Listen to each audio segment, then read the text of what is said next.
Ladies and gentlemen, please welcome Aipac board member Michael Kasson.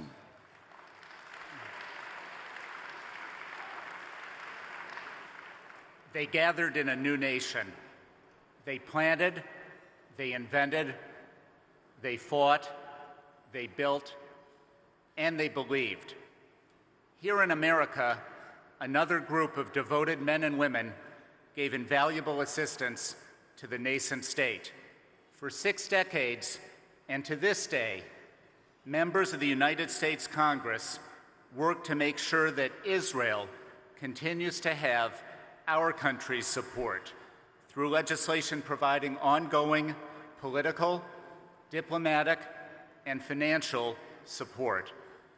Tonight, we honor those who ensure that the U.S.-Israel relationship is indeed built to last. It was about 7:45. I went to the grocery shop. And there was 100 kids playing outside. There's lots of noise, balls, fighting, singing, everything. And then there was a siren. Tseva Adom, Tseva Adom. Everybody's running like trained soldiers. I wasn't close enough to come to the protected area, so I took cover under a bush. Not very rational, it can protect you, but you feel like you need to cover yourself somehow. And I watched the kids to make sure that everybody's going inside. You have to wait about 1 minute, and then they come out. They come out with their heads like this, silent. I mean, this is things that will stay with them forever.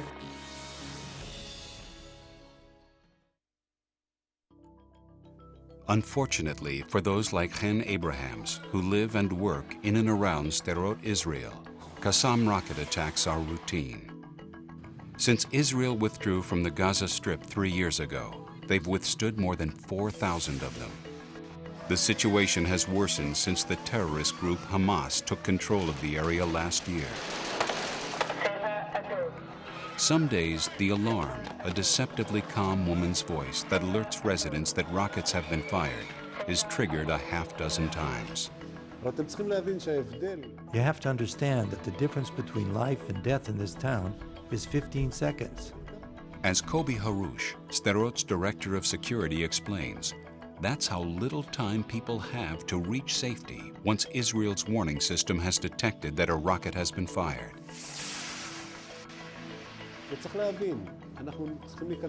We have to bear in mind the 15 seconds when we take a bath, when we go to the market, every normal thing that a person living 5 miles from here does without thinking.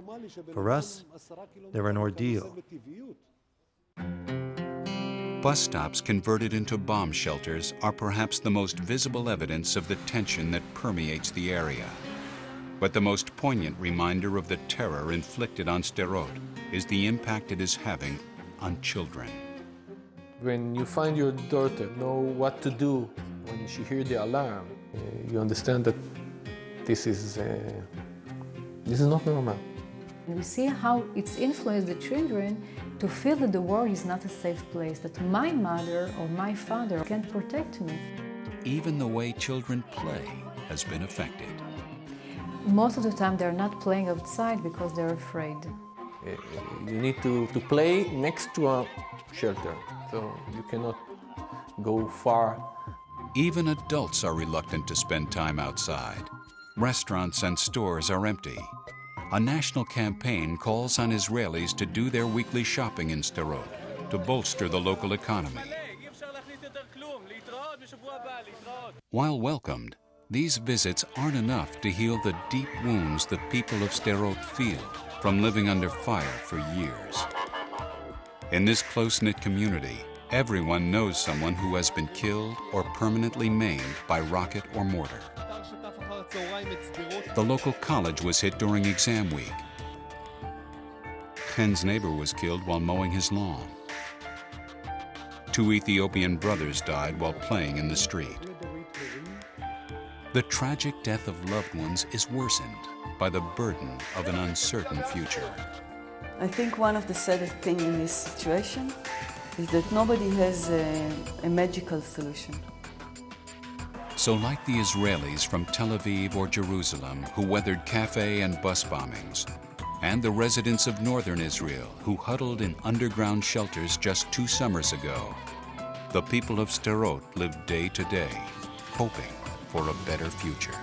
I know that the terror, it's not the problem of Gaza, it's a world problem. To solve the problem here, we need to solve another problem very far from here. Iran, Syria. We cannot solve the problem with the Palestinians without change in those countries.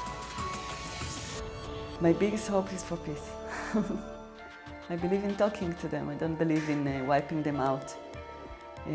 Sometimes I forget it after being in this situation for such a long time.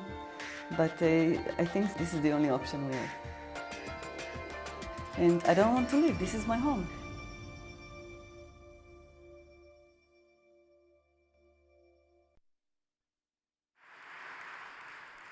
Please welcome resident of Kibbutz Kfar Aza, Chen Abrahams.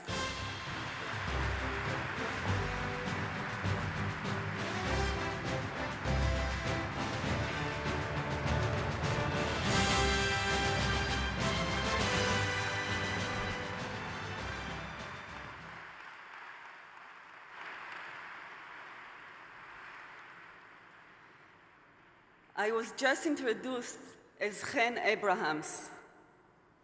But like many of you, I have other ways I'm known. I am a mother to Or, a wife to Jody, and a student of public policy and management at Sapir College, outside of Sderot.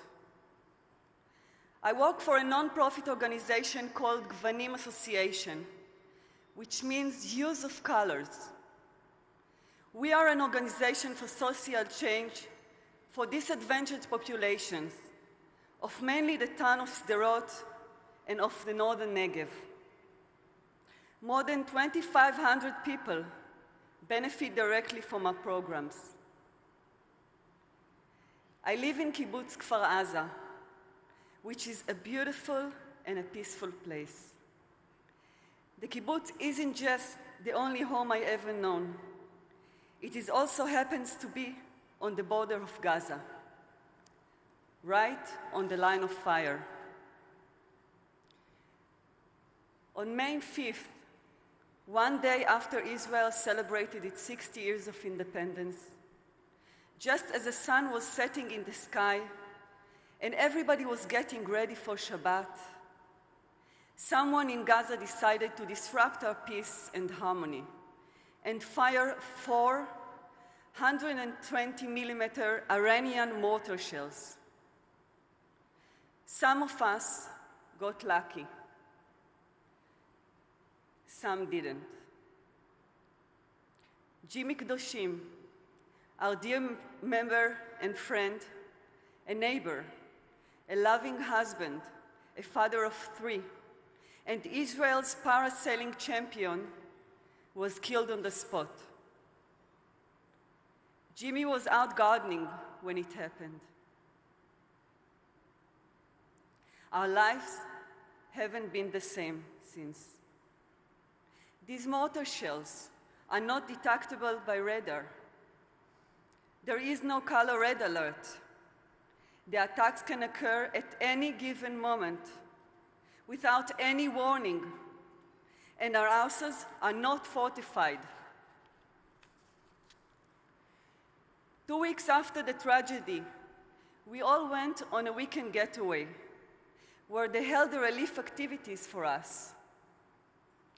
Everyone looked so lost and so confused, like their whole world has been shattered. Should we stay and feel like hostages of the Hamas? What about our responsibilities to our children? Why should they become cannon fodder? Sometimes people ask me, why don't just move somewhere else, where it's safer? Until a few weeks ago, the city of Ashkelon seemed like an option, and now it too suffered a major attack. Kiryat Shmone has been a target for Katyushet. Tel Aviv and Jerusalem are still haven for suicide bombers. Tell me, where shall we go? We have nowhere else to go. This is our home. We can't live, and we won't live.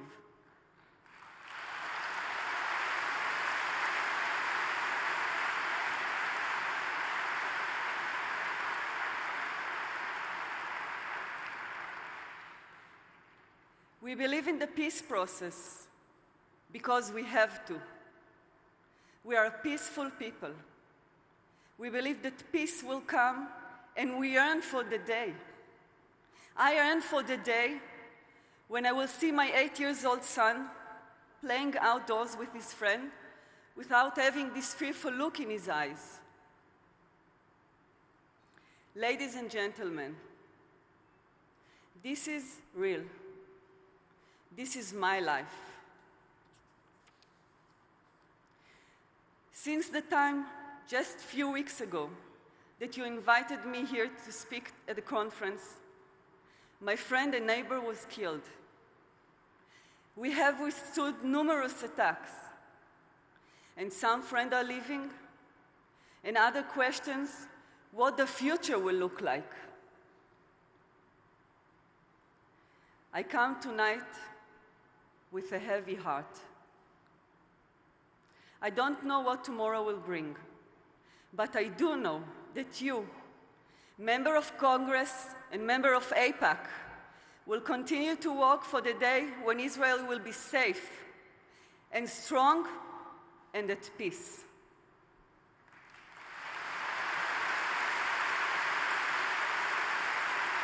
Thank you.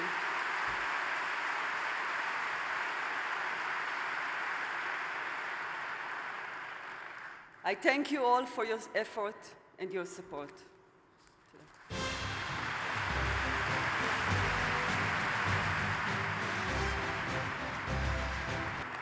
Thank you.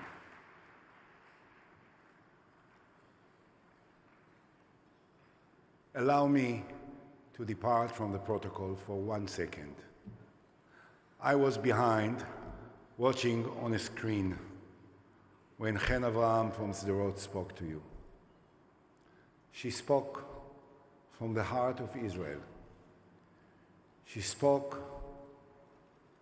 in a way that only a person who lives there and have to go through the daily pains and fears of living under the attacks of the Qassam rockets can speak. She represented, better than anyone can, every one of the Israelis.